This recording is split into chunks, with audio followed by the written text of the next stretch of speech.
Hello, I'm Taylor from Truck Dispatcher Training Company. We had a bad situation with the broker. He made the chargeback because the truck hadn't been prepared by all the necessary conditions, and we don't have enough proof that it's not our fault.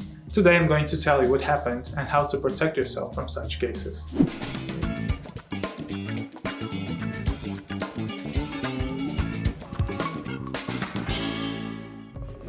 We had a shipment from California to Wisconsin, 8 pallets. The shipper put the seal, gave all the documents, and after that the driver sent check-in and check-out with BOL to the dispatcher. Dispatcher looked at the documents and there were not any problems, but we didn't know how many pallets were loaded. Eventually it turned out to be 4 pallets. In rate confirmation we had 8 pallets, and on BOL we had the number of boxes, not pallets, so we couldn't check it. And those are my conclusions.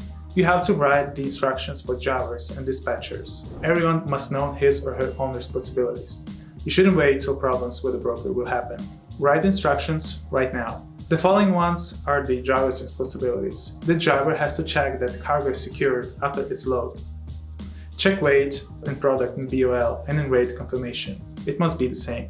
If a driver has doubts or questions, the driver has to inform a dispatcher.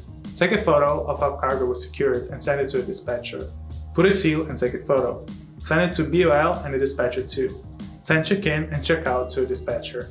And the last but very important, if the driver doesn't see a seal and a shipment, it is no touch way. The driver has to tell a dispatcher about this too. That's all about the driver, but what responsibilities does a dispatcher have? When you work in a no-touch way, a dispatcher must tell a broker. After that, the broker has to give a confirmation that the company won't lie if shortage or overage happens. The confirmation must be on email. So it always works with confirmation from a broker, who must understand that the company can check and count boxes. Also, dispatchers have to verify the BOL with the rate confirmation. Whenever we don't have all the information in BOL and the dispatcher has to check it. Main task is to remove responsibilities of the company and pass it back to a broker. That's all for today. If you follow this instruction, you will be a step closer to saving your money. Don't forget to subscribe to our YouTube channel, and if you have any questions or you want to work with us, write in the comments down below. See you again.